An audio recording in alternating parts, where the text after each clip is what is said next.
सभी वालों, स्वागत है आपका फिजिक्स वेब चैनल पर। और आज मैं ले रहा हूँ आपका टॉपिक यूनिट वेक्टर। सबसे पहले हम ये समझेंगे कि यूनिट वेक्टर क्या है। तो यूनिट वेक्टर से पहले जानना ज़रूरी है वेक्टर क्या है, ठीक है ना बच्चों। तो वेक्टर क्या है?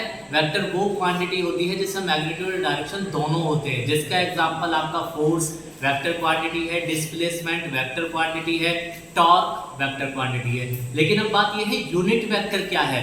तो यूनिट वेक्टर जैसा कि इसके नाम से आप समझ सकते हैं, सबसे पहले यूनिट का मींस क्या होता है, यानी कि 1, जिसका मैग्नीट्यूड कितना हो, 1 हो, यूनिट मैग्नीट्यूड हो, तो वो क्या कहलाएगा, यूनिट वेक्टर कहलाएगा। किसी भी वेक्टर में हम यूनिट वेक्टर को निकाल सकते हैं। कोई भी वेक्टर अगर आपको गिवन है तो you can find out the unit vector of that vector. Okay, तो आइए शुरू करते हैं। सबसे पहले कि यूनिट वेक्टर क्या है। तो सबसे पहले मैं इसका प्रेजेंटेशन बताता हूं कि किससे रिप्रेजेंट किया जाएगा इसे। तो अगर आपके पास में ए वेक्टर है,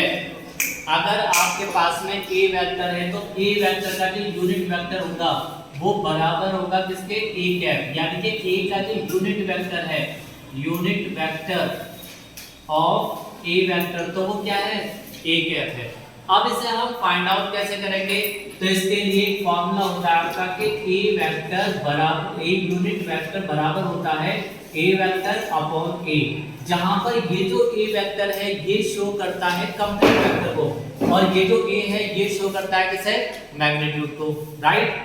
अगर इसी तरीके से आपके पास में बी वेक्टर है और आप उसका यूनिट वेक्टर फाइंड आउट करना चाहते हैं, तो वो यूनिट वेक्टर आपका बी कैप होगा, बराबर होगा उसके बी वेक्टर अपॉन बी, जहां पर ये क्या है, कंप्लीट वेक्टर है जिससे मैग्नीट्यूड और डायरेक्शन दोनों है।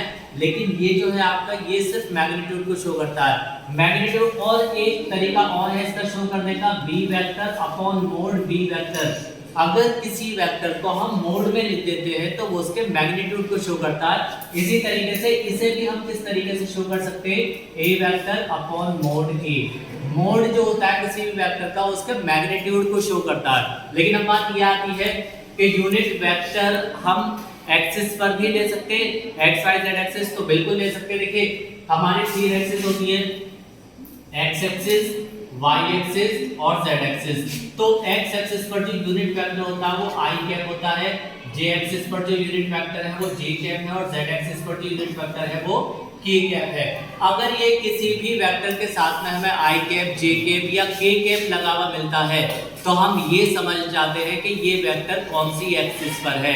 जैसे सपोज कीजिए मैंने एक वेक्टर लिखा ए एक्स वेक्टर, तो मैं इसे स्प्लिट कर सकता हूँ मैग्नीट्यूड डायरेक्शन में अलग अलग। तो मैं लिख सकता हूँ ए एक्स इंटू आई कैप। तो इस समय क्या पता लगा कि ये जो ए एक्स है ये क्या है, इसका मैग्नीट्यूड, और आई कैप जो है ये किसे शो कर रहा है, डायरेक्शन को। तो हमें ये पता लगता है कि ये एक्स एक्सिस पर वेक्टर है, ठीक है। इसके न्यूमेरिकल मैं आपको नेक्स्ट वीडियो में बताऊंगा किस तरीके से हम किसी भी वेक्टर का यूनिट वेक्टर फाइंड आउट करते हैं। और अगर आप